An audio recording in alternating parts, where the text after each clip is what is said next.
Halo sahabat sehat, perkenalkan saya dengan Dr. Iqbal, saya dari Klinik Pratama Cita Sehat. Pada info medis kali ini saya akan menceritakan tentang perihal penyakit bau badan. Pada dasarnya tubuh kita jika terjadi metabolisme, mereka akan mengeluarkan panas. Dan panas itu, cara untuk mengeluarkan panas yang terbaik adalah mengeluarkan keringat. Ya, keringat itu tidak hanya, mohon maaf, hanya di lipatan paha atau lipatan tangannya. Maksudnya dari sini adalah ketiak. Sebenarnya keringat itu juga keluar di seluruh tubuh kita, seperti itu. Dan ketika keringat itu keluar, itu di situ juga tumbuh bakteri-bakteri yang membuat keringat kita, mohon maaf, bau seperti itu ya. Dan seringkali keringat itu menimbulkan bau dan membuat kita tidak nyaman. Bau yang disebabkan oleh keringat badan itu karena adanya bakteri di setiap tubuh kita ya, sehingga ketika bakteri itu akan menghasil dengan adanya keringat dan bakteri, sehingga menyebabkan adanya menimbulkan bau asam di seluruh tubuh kita. Bau badan biasanya timbul ketika kita juga pola hidup yang tidak sehat, seperti adanya stres, kemudian berolahraga, kemudian adanya asupan-asupan makanan seperti adanya minum kopi, alkohol, kemudian minum bawang putih dan makan makanan pedas. Ya, jadi kalau untuk mereka yang mempunyai atau produksi keringat yang berlebihan, disarankan untuk menghindari makan makanan seperti alkohol, kopi, makanan pedas ataupun bawang putih.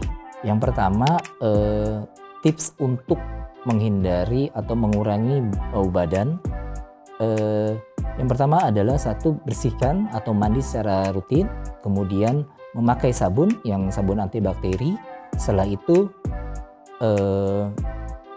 rutin mengganti baju, dan yang ketiga, yang keempat adalah pilih baju yang berbahan jenis katun yang dapat menyerap keringat.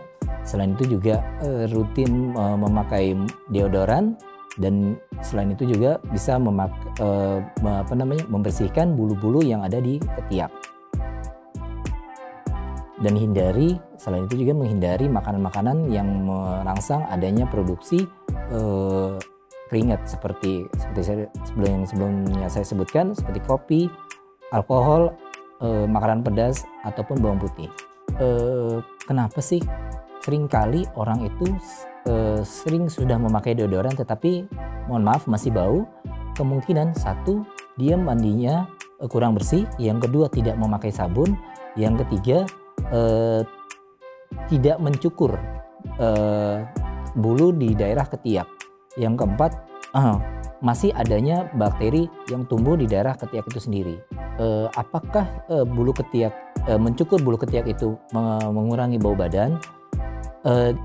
Kalau ada pertanyaan seperti itu, maka jawabannya iya, karena ketika bulu ketiak itu dicukur, keringat atau butiran-butiran keringat itu tidak akan menempel di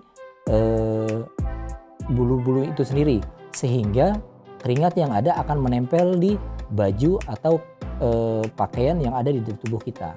Apakah bau badan menyebabkan faktor keturunan? Maka jawabannya adalah tidak ya. Sebenarnya bau badan seperti saya sebutkan sebelumnya tadi, karena adanya produksi keringat yang berlebihan dan adanya dari bakteri yang memecah dari keringat itu sendiri, seperti itu.